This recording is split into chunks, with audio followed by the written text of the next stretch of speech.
Hello, good evening, everybody, and welcome to episode number 57 of the Below the Yellow Line podcast. I am Joe, um, not Greg from the Wiggles. That was back in October. The yellow shirt, of course, is what I have today, so I'm not going to repeat the same joke twice. I am with Justin and Danny, as per usual. Austin LaPlante will be on with us later tonight. A lot of news going on here. Yep. The good outweighs the bad. However, one thing doesn't change, and that, of course, is the planned trip for you guys out there in Virginia. We were supposed to go to Martinsville this weekend. Of course, no race, no trip, and definitely owe it back to a lot of you guys out there. I was excited to meet one person in particular, that being WinVal on YouTube, WinVal8820. Yeah. Great guy. Go ahead and subscribe to him if you haven't. So we got a lot to talk about on this podcast. Let's go ahead and get started with the new NASCAR schedule, which of course came out last week. So we know what rounds 5, 6, 7, and 8 will be. And they'll take place at 2 tracks. We will have the return of the Darlington 400 for the first time since 2004. Yep. Followed by a Wednesday race, the Darlington 500 kilometers. Then at 310. Yeah. Then the Coca-Cola 600 will be on the traditional date of May 24th, followed by the Charlotte 500K. Yep. And that is ran on the oval, right? Yep. Yeah. They're keeping, sure. NASCAR said they're keeping the oval for their designated date. That makes sense. Yeah, because that's what they announced. All right. So let's see what else they have. So of course the governor of North Carolina has approved of the Coca-Cola 600, saying if everything is safe, it's going to happen, and it's official now that we will get the Coca-Cola 600 on the designated date. However, those races I listed have a high chance of being ran without fans. We know for sure that Darlington will be ran without fans. Yeah. And even though it's not confirmed by the Charlotte Motor Speedway, it sounds pretty much like they're going to race without. Also, if people didn't see that, I posted the schedule for May for NASCAR on the World Racing Media page. So check that out. I put the races that are run in the series. All right, so let's get into what NASCAR is planning to do. Their first announcement that they made after their official new schedule is that the race at Darlington on May 17th will be ran without any prior track time. No practice, no qualifying, no happy hour, just the race. Yeah, so I heard the teams will be arriving the track on Sunday. But like the families, like the drivers, they could stay in North Carolina because it's only an hour 40 minutes Charlotte to Darlington Raceway, so there'll be no practice, no nothing. Their first laps on the track is the first lap of the race, and they said, I've heard what NASCAR said. They're gonna check the people that are attending the race, like the crews and like the TV people who have to work for me. Yeah. Right. They're gonna test they're gonna check their temperature, like not have, like basically. Let's say I think what you're trying to say, Justin, is every person that is involved with the track, they get their temperatures taken, and if the temperatures are too high, then they can't come in. Yeah, it's basically to see if they have a fever or not. It's basically what they announced that they were going to do. NASCAR also announced that they will have an extra infield care center for, I think, sick, for possible sick patients that are, in the area that have to be there, or in the presence of the team members. Now, what we do know is that along with the strict guidelines, the lower series events have been affected as a result. So we won't see Xfinity cars out on the Saturdays. We'll see them on weekdays. On Tuesday, Yeah, it'll be on Tuesday, May the 19th will be their return race. at Darlington. It's there. It's basically when they had 2 dates before. That's Essentially. yeah. But Xfinity is going to get one date for Darlington. Yep. And then one date for Charlotte. Which is on the Monday, the 25th. Right. We will get into that in a moment. And the Truck Series have Charlotte on the to run. Tuesday. Yeah, on the 26th, because they only go to Charlotte once a year, which their Charlotte which kind of matches their original schedule, anyways. Yeah, their Charlotte race was gonna be Friday, May 15th, the day before the All-Star race. Which the All-Star race they canceled it because there's no points, but like they want to run points races, like the All-Star race. Like they want to run races. It's a luxury, but I guess NASCAR to do what they have to do. Daniel Pink and Joseph are turning into a banana. You know what? I don't even. I second that. All right. Let's see what. How's it going, Like about some of these announcements that NASCAR is making, people are wondering: is it going to be on the TV? Yes, it's on TV. Yes, it will. With the Coke 600 and Darlington, so basically the Sunday races will be on Fox. The rest will be on FS1, because some races they can't always broadcast on the weekday on Fox because other programming. That's the problem. Right. So I think that's a good way to go. TV deals are definitely going to get a lot of, a lot of dinero. Yeah. A lot, yeah. Yeah, I heard that TSN, at least they're gonna broadcast those races because they're good at doing that. Except one race they showed on their website. We're not gonna talk about the Xfinity race, Chase race, Charlotte 2017. Oh God. Yeah, Was that a race Alex Bowman won? Yeah, I had to watch on my computer. He won for Chicken Racing. Yeah, I had to watch on my computer because they had on 4 of the 5 channels they had CFL, the same CFL game. Oh God. I know, it's kind of weird. Yeah. So, with that said, the World of Outlaws have announced that they will return racing on May the 8th at Knoxville in Iowa without fans. Okay.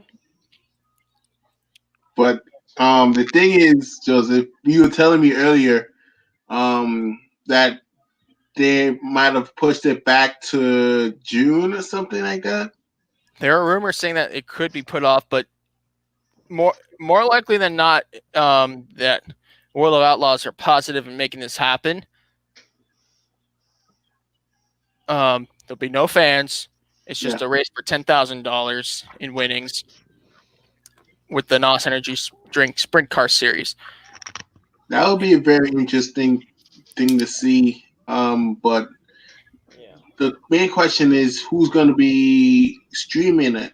Will it be MAV TV or CB? It's probably going to be on a paid subscription as they usually do. It's on dirtvision.com. Yeah, Dirt Vision is. Or the other streaming. Gosh, what do you call it? The stream where you show the K&N races. Fans Nation. Fans Choice. Oh, Fans Choice. Yes. I don't know. Like I know Dirt Vision is a thing they use for the Dirt series. Like Dirt Vision. I mean, yeah, most of the local. Sorry to interrupt you, Justin, but most of the local Dirt series they actually have their own paid subscription. Yeah. Service. Yeah, because I remember the Snowball Derby that was on Speed51.com. Yep, and thanks to the guy that streamed it on Twitch. That was nice guy. Give him community service hours. Yep.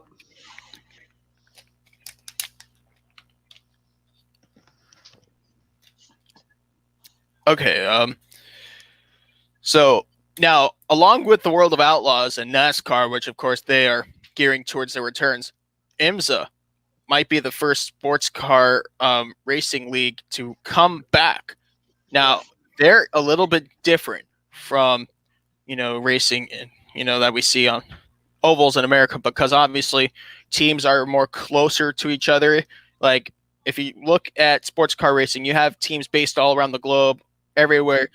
That's kind of hard to bring them back to the racetrack due to travel restrictions, and of course just for the fact that Yeah. people don't know what they're doing on a daily basis if they're practicing social distancing. Yeah. Like, also for IMSA, their supposed next race supposed to be at Watkins Glen, Right, which we're is now we're going to get to Watkins Glen, because Watkins Glen, this is very perplexive, because obviously we know the situation with the coronavirus is very severe, especially and here in New York. So we don't know if it's going to happen, because that kind of situation right now is complicated. yep. Because and at the end of the day, it's all up to Governor Cuomo to reopen the state back to get this underway. It's his call. I did the math, and by car, driving from New York to Watkins Glen, New York, is about 4 hours and 35 minutes. So New York's it's a different state. I mean, it's like Watkins Glen on the map is far Yeah, from NYC, yeah, and I live in Long Island, by the way, so it might take a little bit longer. right, but like it's night and day. Yeah,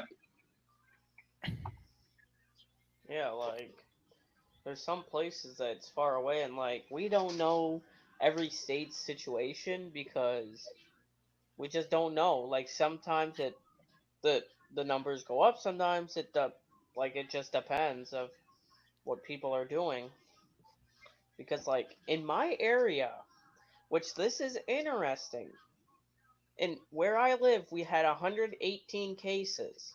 Everyone recovered. Plus, it's been 16 days since there was no cases, like 16 days in a row, which I didn't expect that. yeah. But some people know like not what not to do, but some other places the people don't listen.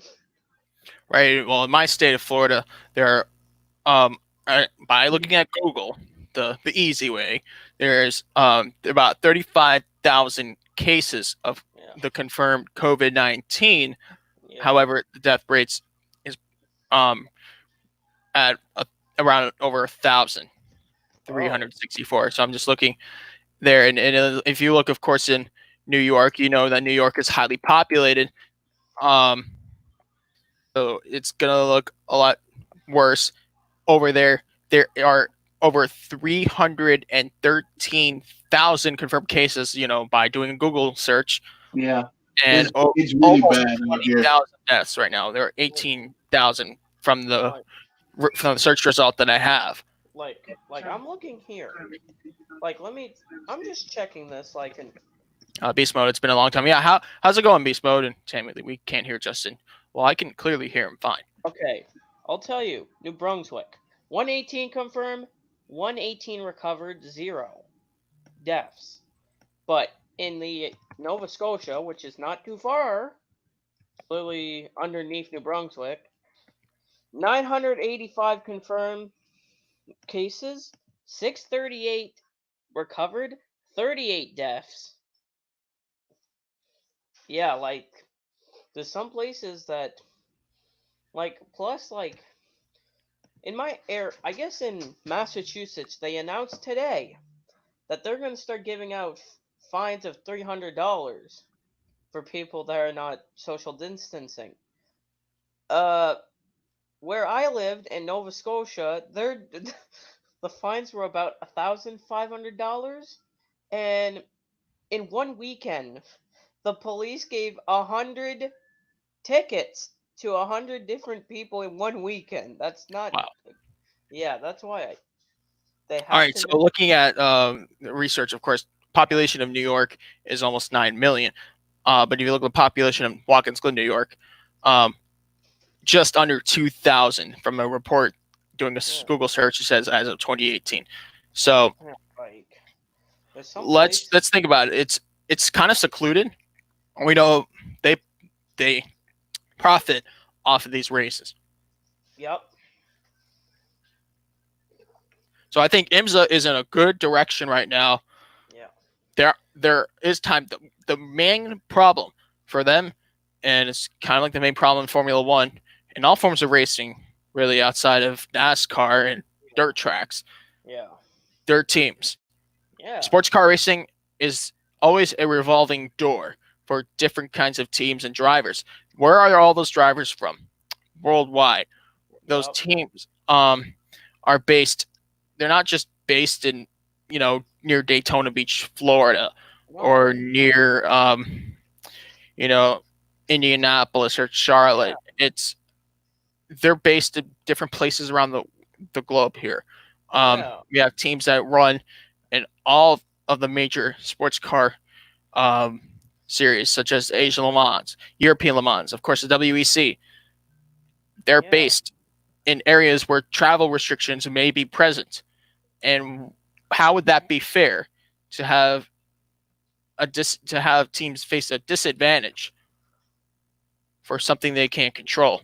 Yeah. Like there's so many things going on. Like there's some places like there's some places I've seen. Some places I've seen there's people like I see there's sometimes like people have more cases but then less and like some people like the thing about it it's like some places it's worse than others cuz you've seen there's some numbers that are way less which is good but there's other places the numbers are really high and we don't know some people But sorry to no finish what you're saying, Justin. like some people might have traveled and not self quarantined because I heard people there's an actual some people actually did not self quarantine after traveling. I know people they're protesting it. I mean, I don't. Let's not get Yeah, political, but like it's there. yeah, like they literally said don't after you if you went to out of the country self quarantine for 14 days. Or if They you did. travel. Yeah, but like some people don't want to because 14 days is a lot for them. But you know what? I think if they just follow the quarantine rules, everyone wins in the end. Yeah, But I'm looking at Wikipedia because I'm the kind of guy who will use Wikipedia for credible sources. So I see the map here that you type in travel restrictions related to the COVID-19 pandemic, and the first thing I noticed is that oh, the U.S. does not have travel restrictions, what? but they had them in March.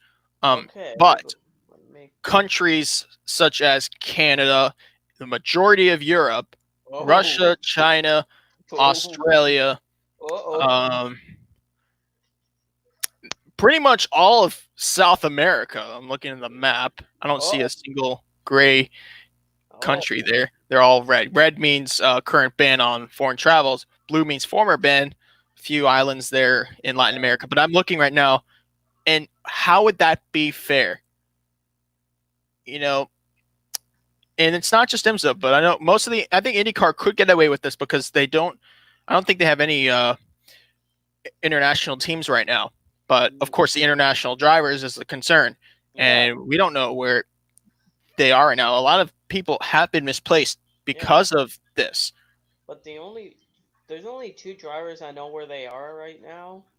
Like Scott McLaughlin, he's where he lives. He's He's actually in Australia yeah, he's right now, there. Yeah, he's in Australia. Alex Palou is in Spain. Spain. That's where he's from. He's in Spain. Like he's stuck there. He was supposed to run full IndyCar season for Dale Coyne. Now, of course, we know Canada issued their extension on their ban on foreign travelers, Yeah. and it doesn't just affect motorsports. Of course, it affects the National Hockey League, the NHL, Yep. has been put on hold since the second week of March. Yeah. So I just want to look and try to like understand. If IMSA wants to race again in June, I think it's a great idea. However, Yeah. you know, it's just I don't think it's fair if some team or these amount of drivers can't go and compete. Maybe you know what I mean. Yeah, sports car racing is really. I don't want to put anything against drivers, but the car is the focus, right? Yeah. And if as long as they can bring the teams there, that's fine. But the drivers, of course, too. But it wouldn't be fair to have the 6 hours of the Glen Yeah. with drivers that were meant to be there and they can't. Now, I'm actually a little worried about France because obviously the 24 hours of Le Mans got rescheduled to September 20th, and they extended their stay-at-home order, which you know overflowed into June. Now we can't have the French Grand Prix. The Austrian Grand Prix is set to be the first race of the season July. in July, July 5th. but the FIA is pushing to make it happen for real.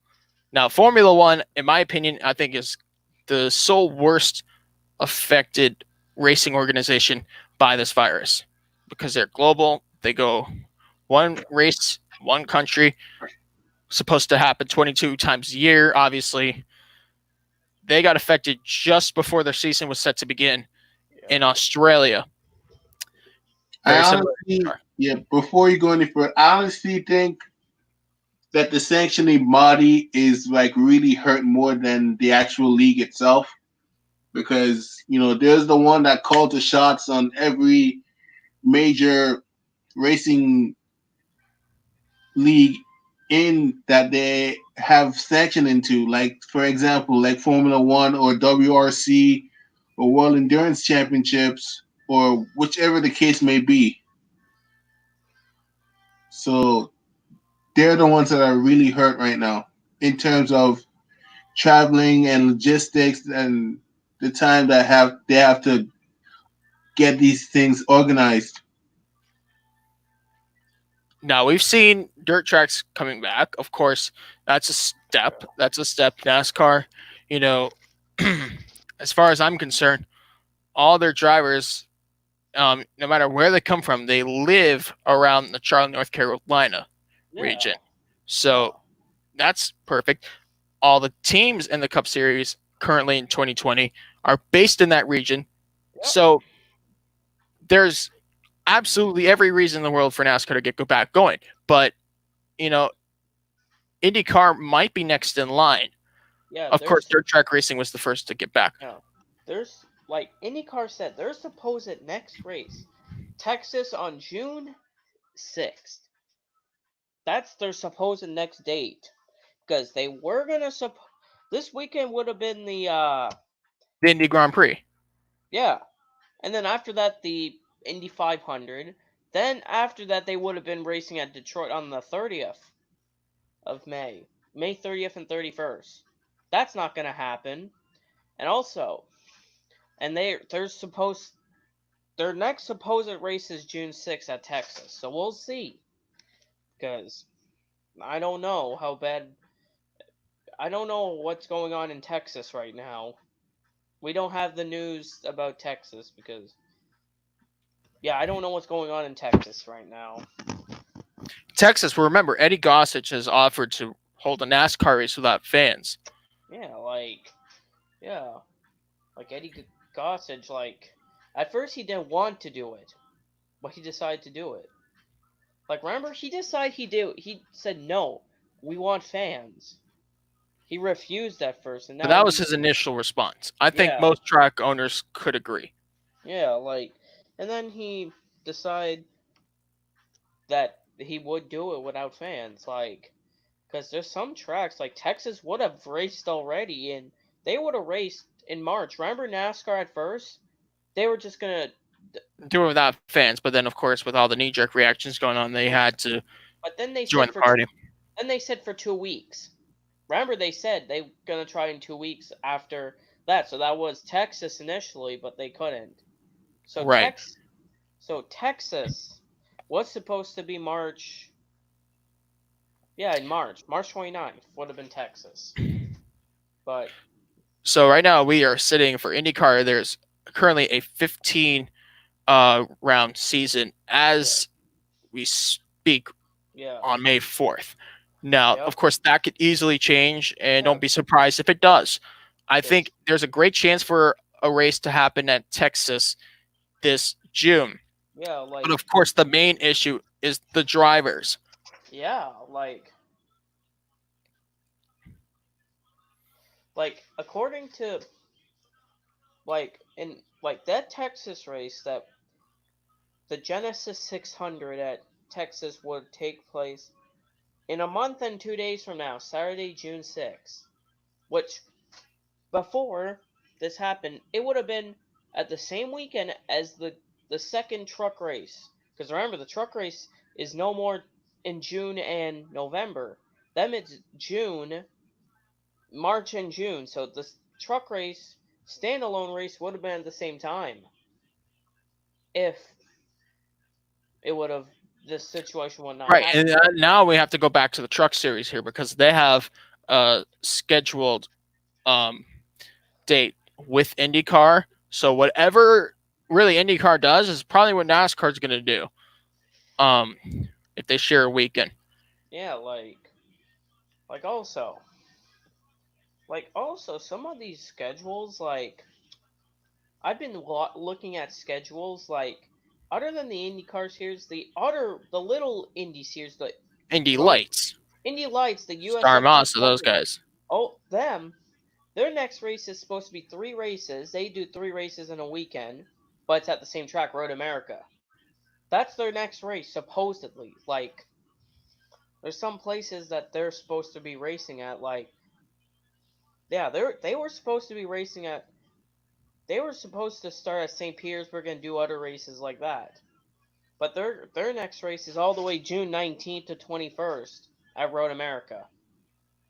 That's their next race.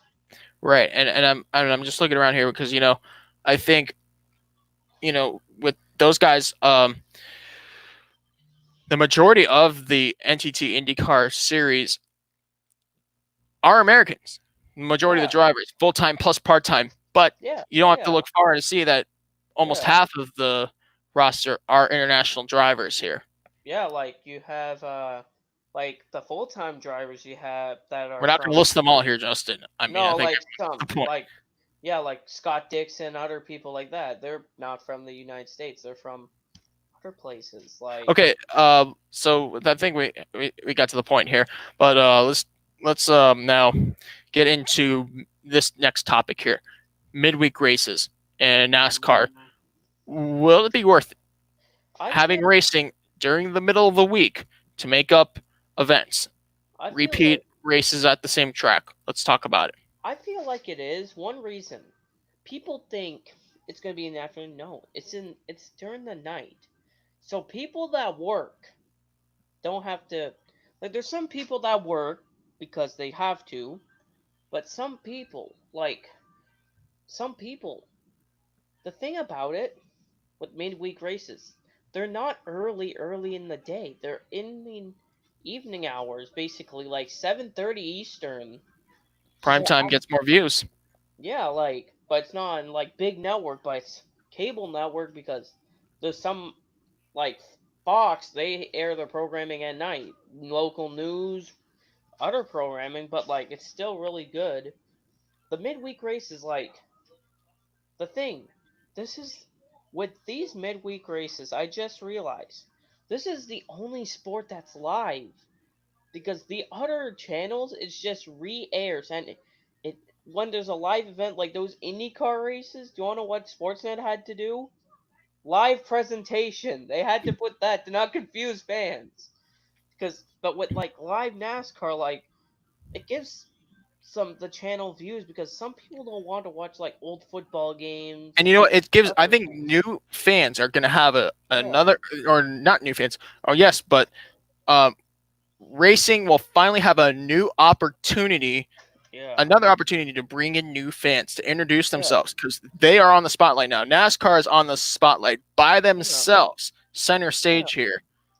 Yeah. Like, I was actually looking through social media. Some people that were not even NASCAR fans that barely knew NASCAR heard about it, about doing that, which is It's that kind of exposure, Justin, yeah. Like, also like the thing about midweek races, it replaces the races like that were or the number of races that we lost. yeah, like Possibly. Darling, like we're gonna have the Xfinity series, which is they're racing Tuesday and Monday, like Tuesday the 19th and then May 25th on Memorial Day.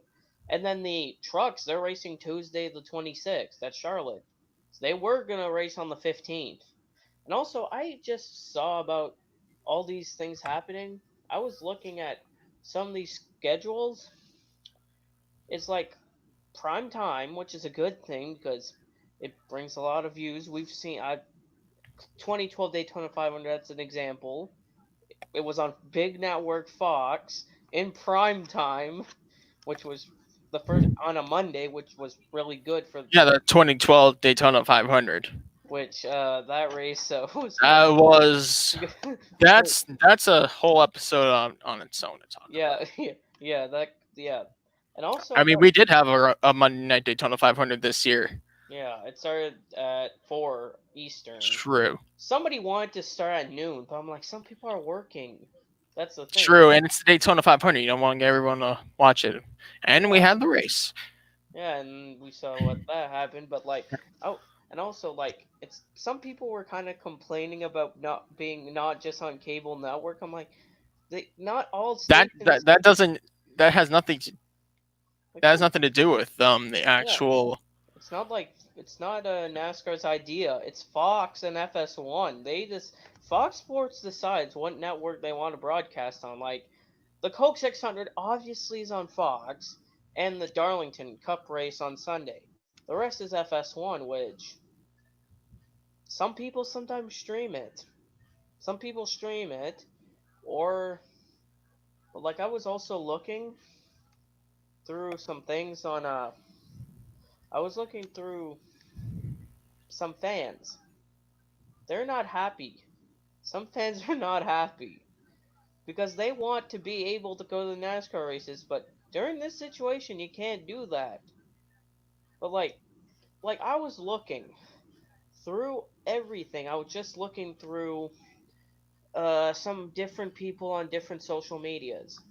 They're saying, why can't they allow fans? We feel good, fine.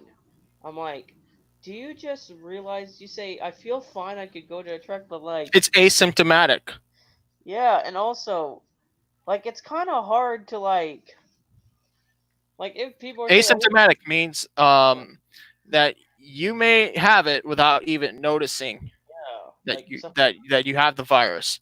somebody once said, hey, how about we just sit 6 feet apart? I'm like, you can't put a lot of fans if you could. Now That's let's not gonna work.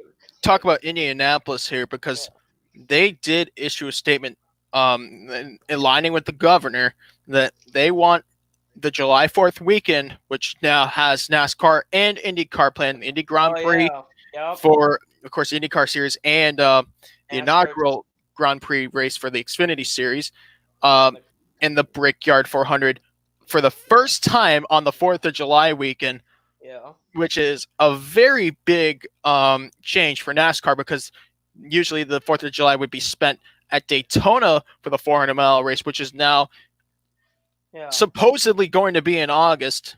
As of now, we don't know what's going to happen for that race. But yeah, going back to this NASCAR IndyCar doubleheader, Roger Penske, who purchased the Speedway and the series, the IndyCar series, yeah, has been announcing his interest of having a NASCAR IndyCar doubleheader for a long time. I mean, the yeah, conversations have dimmed down a little before he purchased the track, and yeah, now, of course, it's on the hot, boiling stove. I think it's a great opportunity. If there has to be no fans, I don't care. Personally, I want to see that weekend happen. I want to see what drivers can go in an IndyCar on Saturday and race the Brickyard 400 on Sunday, or race the road course for the Xfinity Series that same day, and that makes sense. Yeah, like I heard about people. Like I heard about that. Like the thing about Roger Penske just wants to see it happen because one, he owns an IndyCar team and a NASCAR He's a team. businessman. Yeah, and also he bought the Speedway and the IndyCar series, and he's been in NASCAR for a while. He's also helped the making of tracks like Michigan and California Speedway. Yeah, which is really good. Like him, like he really wants to see that weekend happen, which is I supposed to think be. everyone does. Yeah, I want to see that happen. I really wanted to But see. I think another focus, I think the main focus though, really should be the Indy 500. However, I Oh mean, yeah, August that 23rd isn't isn't as distant anymore. We're May 4th here. Of course, this was supposed to be the start of the Indy 500 month, one of the most exciting months of motorsports. Of course, this month we were to have the Indianapolis 500, the 104th running of the greatest spectacle in racing, the NASCAR's longest race, the Coca-Cola 600. Hey, at least that's going as planned. And the crown jewel event for Formula One, the Monaco Grand Prix, that famous street course, as well as the 2020 edition of the 24 Hours of Nürburgring, all on one weekend. We only have one event though. Yeah, Charlotte. Yeah, because the thing is, Indy's all the way in August. Nürburgring, I think it's September, the week before Le Mans. And Monaco's been canceled, so yeah. Like the thing about just Charlotte, I've been listening to is the thing about Charlotte, how they decide to do their weekend instead of just having like Darlington the race. Guess what they said? That they're gonna have qualifying for the Coke 600, but on Saturday. So they're going to have a TV coverage for qualifying on FS1 on Saturday, then the race on Sunday. But there's another thing that happened at Charlotte. The ARCA race, which was supposed to be on the Friday, then they wanted to put this Saturday originally, that got canceled. Or postponed, so we don't know what's happening. Well, here's the thing. ARCA has a vast amount of opportunities for makeup dates. They don't have the contracts. No, they have so many off weeks. Some races you see. They're supposed to have 20 races on a schedule. Yeah, like they only have 3 races postponed right now. They have Talladega, Salem, and Charlotte. Those are the 3 races that got postponed. The next race was supposed to be Mid-Ohio on May 29th. That was their supposed next race. So we don't know what's going to happen for our right, and of course we have to hear what Mid-Ohio's decision is because that is the what's it called, the headline of the weekend is for the Xfinity Series. Oh yeah, I remember they were supposed to race there. Xfinity doesn't race at Mid-Ohio in the summer anymore. No, it's May 30th. Which other than that, the Cup and truck race would have been in Kansas on that weekend too. Like we don't know what's going on over there. ARCA was supposed to race also at Mid-Ohio. It's been a while since ARCA raced there. They're racing there the Friday, the day before the Xfinity event. All right. Okay. So welcome back to the podcast. Austin LaPlante is here. So we'll put him in. How's it going, Austin? Good. I like when I do that. Nice intro. But nothing will beat the intro to Chris Farley had, and it was David Letterman. And he put a fan in the dumpster. Oh, God. You're working on it. I see that video. It was so hilarious. All right. What's next? So yeah, here's actually a pretty heartwarming story. Tracks such as Daytona International Speedway, Texas Motor Speedway are set to host local graduation ceremonies. Daytona, what they're doing is they're going to have the Flagler County District students and families drive across the start-finish line and receive their diplomas. Wow. Coolest thing right there ever. Yep. Yeah. Because I I have a don't think feeling we're gonna see a few burnouts I past the don't think start finish Uh, line. I don't I, I don't see that. I don't think my local racetrack, which is just a late model racetrack, I don't think they'll let me do that. I mean, it's a little different when we're talking about Yeah. super speedway here. Yeah, but what I think happens if it's a good. I think it's a good gesture, in my opinion. it would be weird? I wonder if somebody will go. I wonder how fast some person will go. They're probably gonna be all lined up, directed in traffic. Yeah. You know. What happens if somebody tries to go on the banking? Oh my. I mean, they're gonna be probably on the trioval. Yeah. Hopefully they just. Hopefully one thing. Nobody tries They're to probably hit gonna the. come out of like the pits and then Yeah. go around. Yeah. Hopefully they don't. Somebody doesn't get in the wall, damage their car. That's not a NASCAR car And moving. then you have to deal with an insurance bill. Yeah, and there's no pit stops. There's no. It's not a NASCAR car they're No. driving. No, it's their vehicle. You don't want to destroy your vehicle Right. at Daytona. You know, speaking of Daytona, of course, we had the Daytona 500 this year, the 24 hours Daytona. Yeah. But will the 400-mile race day on August 29th? We don't know. Yeah, we still don't know because one, it's in August, which which you know what happens in August in Florida. Other than that, other than August, other than August, we have other than the current situation. There's hmm things going on in uh in Florida during the August That September. was my initial worry last year. Yeah. When if you guys Oh yeah. watched our channel back when we Yeah. had like 30 subscribers in spring 2019, I Yeah. kept stressing that racing at tracks like Dover and Daytona in late August is going to be a disaster for the Well. weekend. That's Well. like when hurricane season hits its worst in the Atlantic Yeah. coast. Well, I remember the time. What? Oh, I remember one of the podcasts. I said, remember the rain? How bad the rain at Daytona in 2019 was.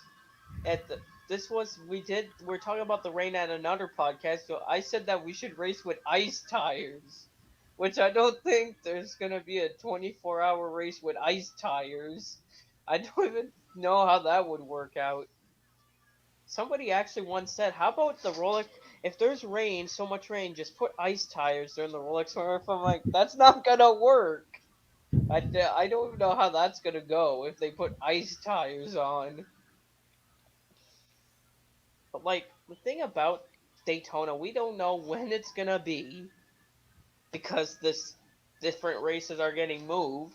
Somebody said that there's gonna be the. Somebody even said that the first Bristol race is gonna be on a Wednesday, which I'm like, what? Yeah, that now AutoWeek.com on the week during the last week when they like a day or two before NASCAR came out with their official report for the makeup race dates, they issued their version of an announced schedule. And of course, it started with Darlington for And Darlington 400, then the Darlington 310 Wednesday, the Coke 600 round 7, then the Charlotte 500K or the Charlotte 310 miles on for round 8 on that Wednesday. But they also followed through with Martinsville as round 9, on the Bristol round 31st. 10, Atlanta round 11, and Homestead round 12 going into June. Now, those That dates are not confirmed by yeah, NASCAR. yeah. NASCAR's not confirmed that because May 31st would have been Kansas, June 7th would have been Michigan, and June 14th would have been Sonoma. That would have been the original schedule. Like, like I'm just looking through the schedule. NASCAR. Okay. According to NASCAR, their next race still on their website says Kansas, which that's unknown, but because some TV providers are not bright. Mine still says the All Star race is on Saturday, the 16th. I'm like, and on NASCAR's website for a little bit it said NASCAR All Star race. I'm like, what are you on? For a while it still said All Star race. I'm like, there's no All Star race. Well, of You course, know, TV guides they have to adjust. no, but like on the NASCAR app, they didn't update anything. It still says Oh, all star race. Like did I not notice that? I think it's still I'm like looking. I'm looking at my phone right now. Just want to see. it's if it still says all star race baseball. Underway with Dover. No, they didn't. Not here. Because no, oh, they updated it. It I says figured. NASCAR Cup Race Darlington 1, NASCAR Cup Race Darlington 2, Coke 600, NASCAR Charlotte Race 2, Kansas is. Wait, come on. Look, oh, come on, phone. Wait, oh, come on. Like right here, where my finger's at, right there is it still says Kansas 400 right here. Like, it still says Kansas. Like, the date of Right that, now, Kansas, they have not issued any statement yeah, about their race, but we got to look, of course, at the government. The government, we don't know what's going on now. Mind you, Kansas City, that okay is in for the track. It's in the state of Kansas, not Missouri. Yeah, yeah, it's it's basically Kansas. on the state border, Right. which is very confusing to me still. Right, but the track, Kansas Speedway, is on the Kansas side of Kansas City. Okay, I'm still looking at this. Xfinity it still says Mid Ohio after the Darlington Charlotte events and the truck says Kansas. So we don't know after Charlotte if we're racing at Kansas and Mid Ohio and or another track. It's unknown because we're never gonna know because one we don't know we're not gonna go to NASCAR and ask them questions That because will have one the answers. and we're not gonna. I can't go all the way to NASCAR from where I live. Nope, I'm not allowed to go do that. I don't want to get a fine right now. I don't want that. But like, we're not gonna go. Message NASCAR. Hey NASCAR, when's the next race after? Sure, I'm like, I don't think they're gonna give us Everything the is answer. Yeah, tentative. yeah. Like we don't I know. I think we all wish we could say more, but I'll bet a lot of money we come back on this podcast next week with a whole new load of information Yeah, because when NASCAR reports have yeah. stated earlier today, and I didn't look too much into it to be Sure. brutally honest, that there are rumors for tracks on future dates that might give their weekend away to another track that might be more accessible to NASCAR. Yeah, A that's possible. rumor has Sonoma being one of those tracks. Now, their weekend's supposed to be on June 14th. Yeah, that was their original date. Was that weekend. But we still literally don't know about that. About Sonoma Raceway. Also, another track could be Pocono. Oh, They might lose a race. Now, that's a rumor from a report I saw shared on Facebook earlier today. Now, I don't think Pocono might um might what's it called might give up their weekend, oh, especially with the fact that without the virus, they've already taken a big hit with their calendar year. They were supposed to have or no, not they were supposed to have. They lost their IndyCar Pocono 500 and their second date for the Pocono 400 and NASCAR, both dates in the late summer around late July and August. So if they lose um, the June weekend and don't get a makeup date, that's going to really hit them pretty Hard. bad.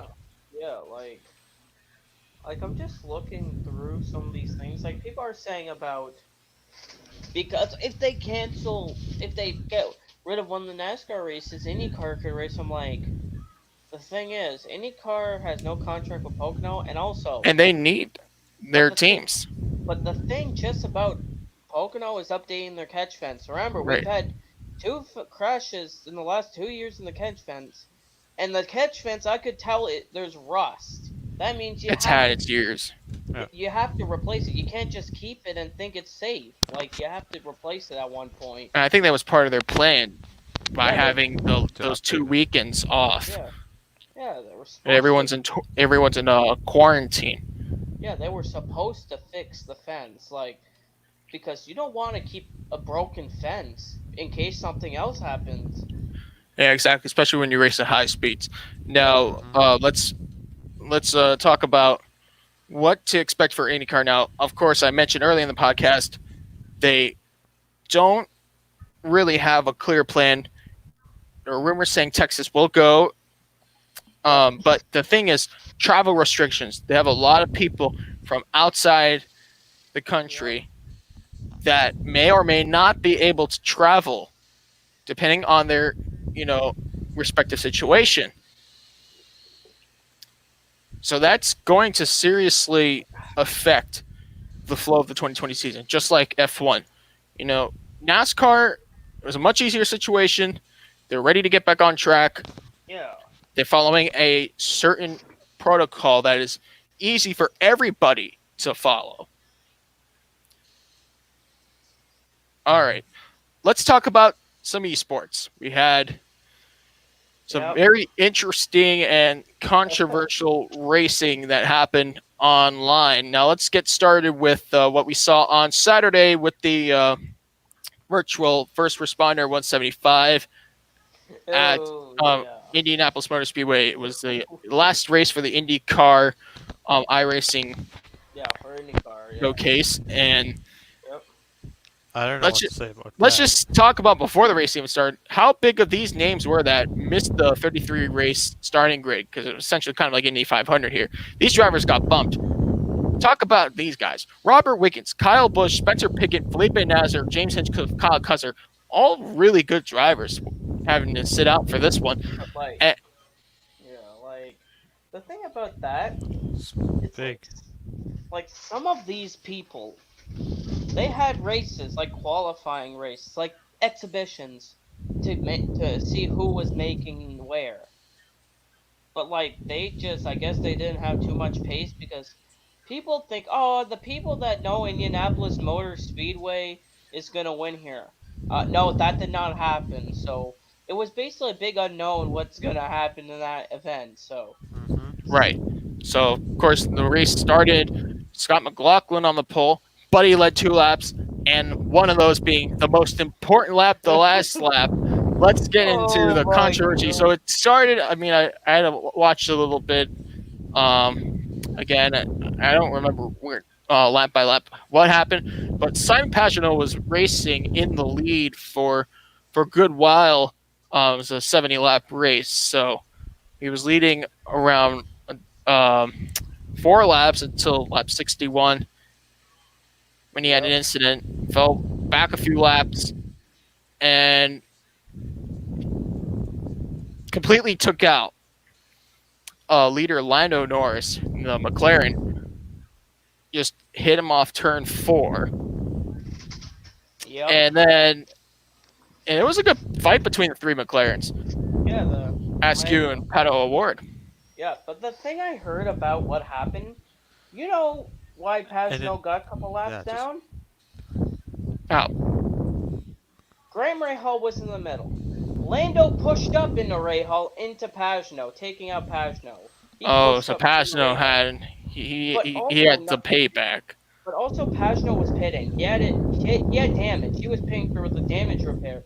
Even I heard it after. During his Pagenaud stream, I heard him say in French that he was pitting. So he was actually pitting. Lando did I'll not take your know. word for it. But here's what I'm Lando, going to say: that was very unlike Simon Pagenaud. yeah, like Lando didn't yeah, know he was. he wouldn't do that in real life Yeah, ever. like Lando Obviously did Yeah, not. true. like Lando didn't know he was pitting. That he spun and Pagenaud was actually stuck in the catch fence on pit road. He was stuck there. Other than that, after that, then you saw Let's McLaren talk with about the final lap. So the final uh lap involved Marcus Ericsson, Robert, no, not Robert. All, Greg Wiggins wasn't in it. The Oliver Askew, Askew. Yeah, Pato that's Ward, and not Marcus involved. Yeah. Ericsson. At first, Marcus Ericsson took the lead. But in turn 4, he got spun by Pato O'Ward, which they out contention. Then it was Santino Ferrucci and Oliver Askew.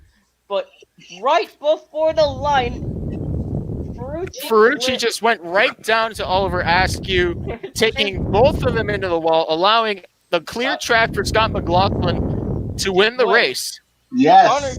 Connor Daly got second somehow in the 31. Like I'm I'm like, glad.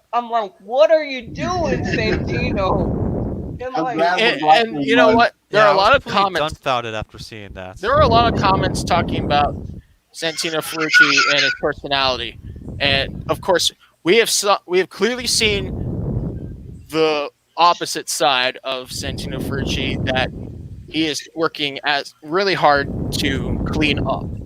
What his days in Formula 2 were very controversial and very scandalous. He did a lot of things on the racetrack and off the racetrack that raised a lot of wrong eyebrows, and he ended up getting kicked off his team. I think he had an incident when he hit his teammate once yeah, after the race, which I think that was just the straw that broke the camel's back. yeah, yeah, But then he came in IndyCar, and of course, everyone had this prejudice, bitterness against him. Somewhat understandable. I was like, okay, this kind of guy is probably like some Mahave Raghunathan, right? No way. Santino no, Ferrucci impressed me a yeah, lot. He really had a class act in 2019. Even though he didn't score any podiums, he ran as high as ninth in the championship yep. and finished 13th. And I think it's the high. He won Rookie of the Year. No, was that Rosenquist? That was Rosenquist. Yeah, Rosenquist. But it could have been Indy 500 Rookie of the Year, mind you. And he led 118 laps. So I think. Yeah. But what happened on iRacing Like, has given people the impression that he's back to being a kid with a toy. Now, I think we shouldn't see him this way. He's a nice guy, really is. He's trying his best. yeah, like the thing about it, like he was also trying to side drive, but also, which I saw a replay, which was interesting. Askew kind of shifted and hit his tire, which is when you hit tires, there's going to be contact. He hit his Ferrucci's left front, which they both spun before the finish line, and that ended up them spinning and crashing and giving the win to Scott McLaughlin. But the thing about Ferrucci, like people are saying that's just typical people, like people are saying that was intentional, but I don't know. We couldn't. It's tough to really answer that question by the camera angles I got. Now let's take a look at the finishing order. Of course, Scott McLaughlin won over Connor Daly, Santino Ferrucci, Oliver Askew, Pato O'Ward. So 2 McLarens in the top 5. And Sebastian Bourdais led a lap finish 6. Brian Hunter-Ray, Zach Beach, Felix Rosenquist, Scott Dixon, Marcus Ericsson, who was dumped on the final corner from the lead, 11th. Yeah, it's disgusting. And the lap leaders included Will Power, who led the most laps at 21, over Lando Norris, who led 12, and Scott Speed 10th. I remember Scott Speed fell out of the podium, finished 15th after starting 3rd. Then 7 laps led by Graham Rahal. Simon Pagenaud led 5 laps. James Davison with 4. Alex Palou with 3. Then McLaughlin, Askew, Karam, they led 2, and 1 lap led by Bourdais and Ericsson. So, damn, Ericsson, he was right there just at the end, but aggression from the guy behind him got the better of it. Yeah. All right, so I think we talked about IndyCar long enough. Let's get into NASCAR and iRacing. So Anthony Alfredo won the Saturday night event with the Xfinity cars, but on Sunday, William Byron made it look easy. 79 laps led, started 8th. He finished over Christopher Bell and Timmy Hill, who led 32 laps, finished 3rd. Then Eric Jones, Michael McDowell, Denny Hamlin, who led 9 laps. Ryan Blaney, Alex Bowman led 5 laps. And Garrett Smithley, who led 11 laps, finished 9th. Eric Alboreto led 10th. And looking down the list, Ross Chastain crashed out from the pole. He led 3 laps, and Parker Kligerman, who crashed out on lap 79, led 11 laps. Just not really much to say about that event. I guess it was a very fluid race. Yeah. Nice and simple.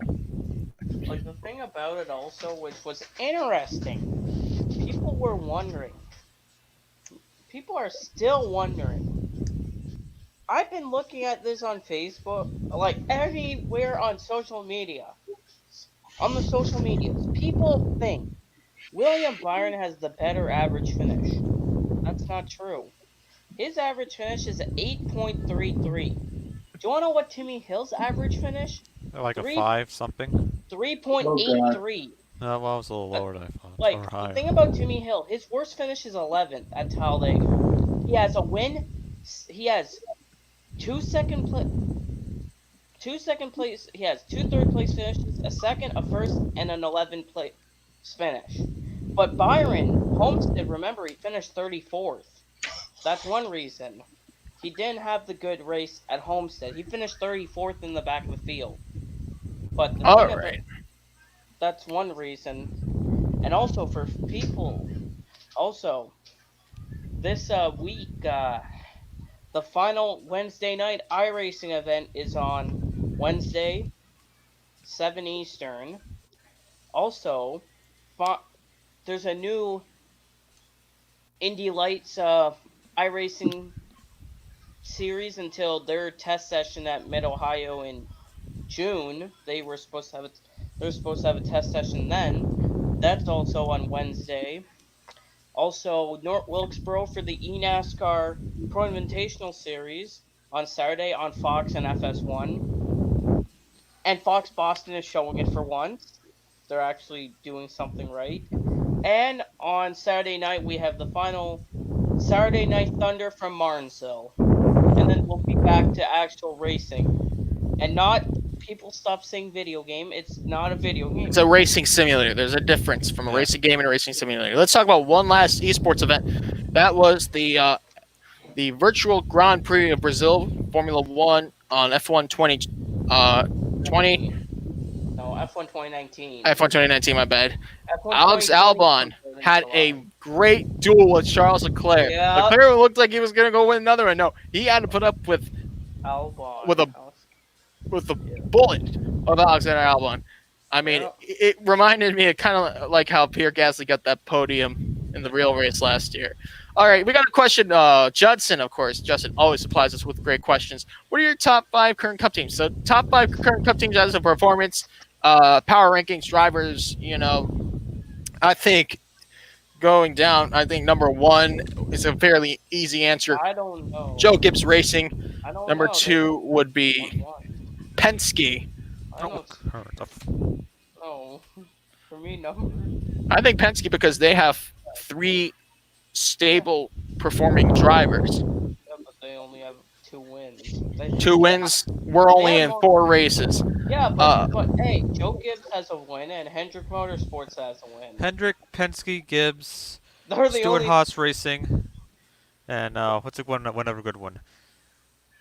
Would Chip Ganassi Racing fall out of the top 5? What? Kyle Larson got the better finish. Front Row Motorsports. Really? Front Row Motorsports? Wait. All right. Yeah, I knew I was gonna get a. We definitely raised a bunch of eyebrows here. Get on me, guys. I want to give my top 5. So starting from 5 to 1. Stuart Haas, number 5, because Yeah. Number 4. Are we talking about personal teams or just like your actual based off rankings? Not my personal teams. I knew it. That was my personal as well. Keep going. Hold on. All right. So top Haas 5, Ganassi in 4th, Joe Gibbs definitely number 3. Penske number 2 and Hendrick number 1. For me. Austin top of the left.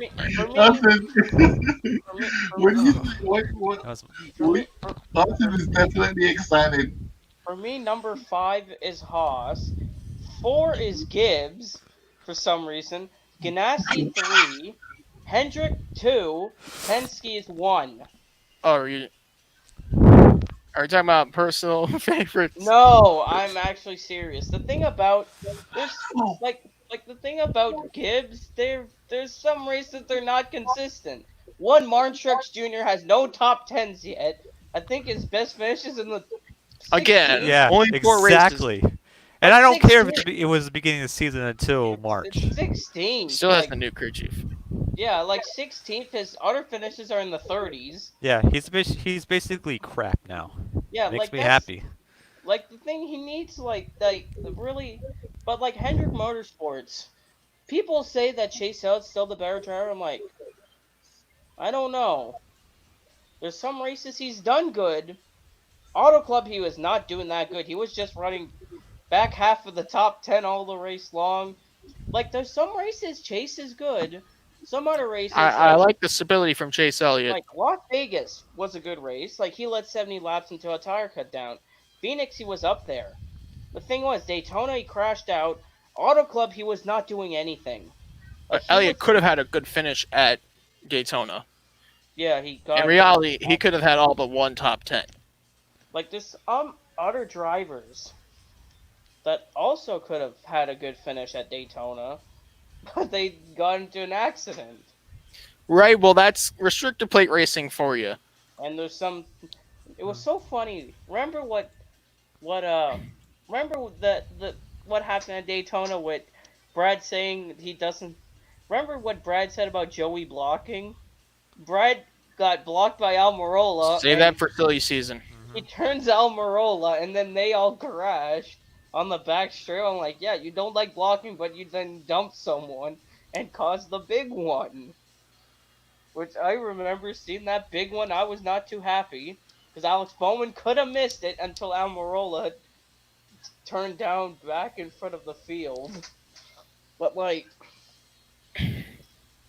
there's some teams that are more stable. Some teams are not. When it comes to stability, power rankings, just being honest for what I see, my top 5 teams, Judson, to answer your question, I think Ganassi would probably be number 5.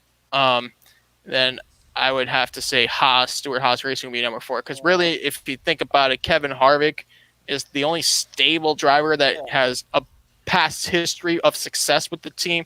I mean, Almirola shined in 2018. He did all right in 2019, but not like how the impressive performances were in 2018. Clint Boyer was up and down like usual.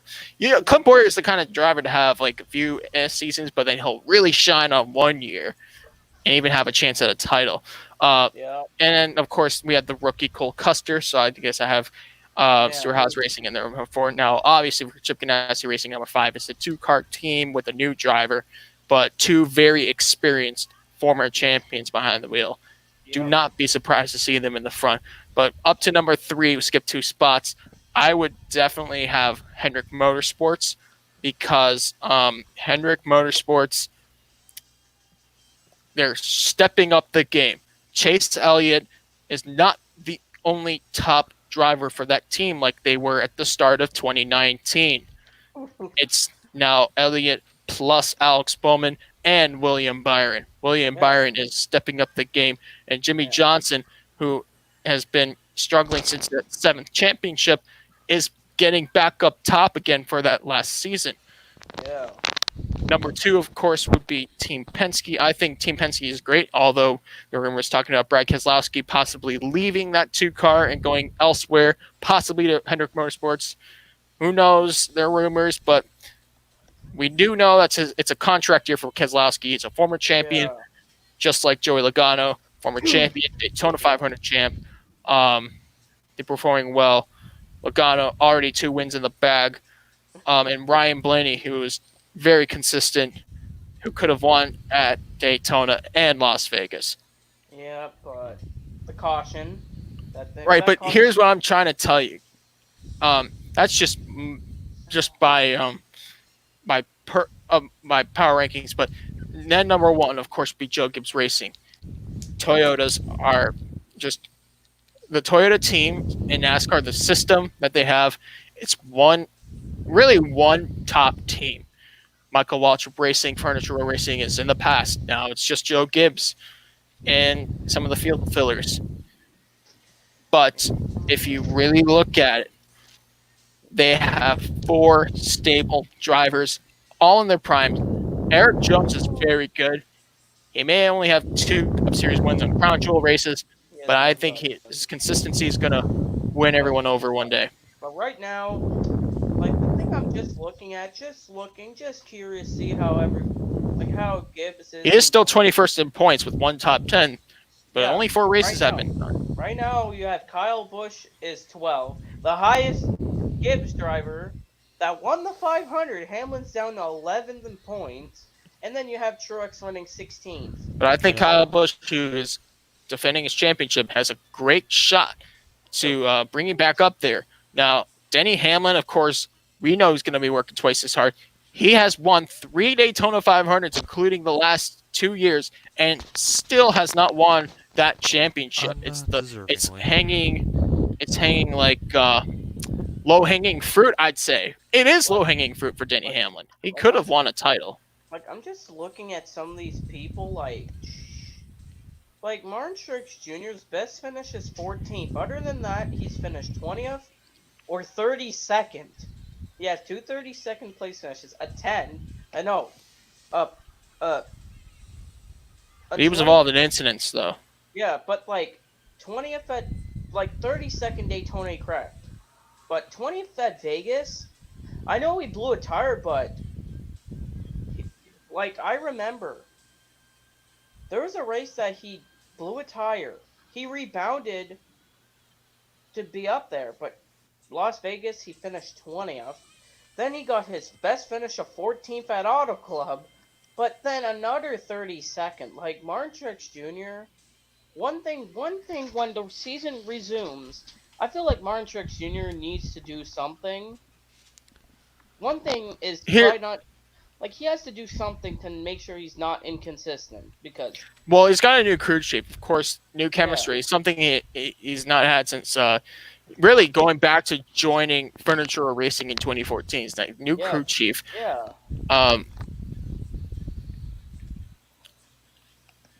That's something Truex has not gone more than 1 win without. Truex has never won more than 1 Cup Series race outside of Furniture Row and Joe Gibbs Racing. And that means he's not won more than 1 Cup race without Cole Pearn. That's true.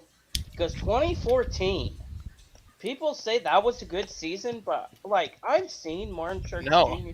And that was a bad season for the team, especially for what Kurt Busch did in 2013 with Furniture Row, because he brought them upward. Ooh. And you know what? I think everyone was surprised by his performance in 2015. I still am today, looking back at it and seeing that he's a top caliber driver at Joe Gibbs Racing that's an accomplishment. Do you know what Martin Truex Jr.'s stats for the season in 2014? 0 wins, 1 top 5, 5 top 10s. Wow. In that. Yeah, and also, guess how many laps he's led in the whole season? 1. 1 lap. Pocono during green the track that he would win the next year.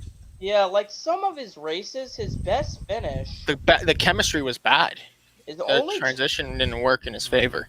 His only top 5. Where is his only top 5? I'm trying to find.